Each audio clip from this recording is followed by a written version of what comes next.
అందరికీ నమస్కారం. ప్రభుత్వ ఆటోనమస్ కళాశాల రాజమండ్రి వార్తలకు స్వాగతం. నా పేరు శిరీష. నేను థర్డ్ బీబీఏ హానర్స్ చదువుతున్నాను. మొదటగా కళాశాల వార్తలు. ప్రభుత్వ కళాశాల రాజమహేంద్రవరం రసాయన శాస్త్ర విభాగం ఆధ్వర్యంలో రాజమండ్రి గ్రామీణ నియోజకవర్గంలోని కడియం మండలం జేగురుపాడు జిల్లా పరిషత్ ప్రభుత్వ ఉన్నత పాఠశాలలో రసాయన శాస్త్ర అవగాహన కార్యక్రమాన్ని నిర్వహించారు. అంతర్జాతీయ వార్తలు. 2022లో ప్రముఖ రచయిత సల్మాన్ రష్దీపై కత్తిదాడి చేసిన నిందితుడు హాదీ మతార్ను అమెరికా ఫెడరల్ కోర్టు ఉగ్రవాద ఆరోపణ కింద దోషిగా నిర్ధారించింది. జాతీయ వార్తలు.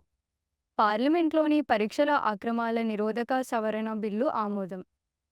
పోటీ పరీక్షల్లో పేపర్ లీకేజీలు, మాల్ ప్రాక్టీస్లను అరికట్టేందుకు ప్రవేశపెట్టిన పబ్లిక్ ఎగ్జామినేషన్స్ ఆమోదన సవరణ బిల్లు 2026ను పార్లమెంట్ ఆమోదించింది. ఈ చట్టం ప్రకారం తీవ్రమైన నేరాలకు 10 ఏళ్ల జైలు శిక్ష, 10 కోట్ల రూపాయల వరకు జరిమానా విధించే నిబంధనలు ఉన్నాయి. రాష్ట్ర వార్తలు. మిషన్ ఛత్తీస్గఢ్కి ఎంపికైన విద్యార్థినికి పవన్ కళ్యాణ్ ప్రశంసలు.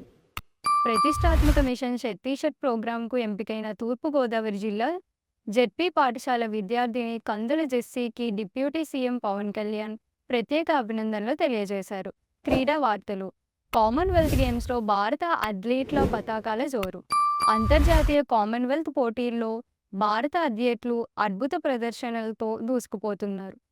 పారా అథ్లెటిక్స్, బాక్సింగ్, వెయిట్ లిఫ్టింగ్ మరియు పరుగు పందెం విభాగాల్లో భారత క్రీడాకారులు స్వర్ణ, రజత పతకాలను కైవసం చేస్తున్నారు.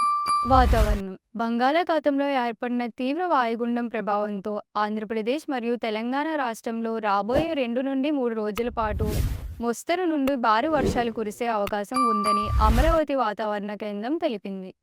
ఈ వార్తలు ఇంతటితో సమాప్తం. ధన్యవాదాలు.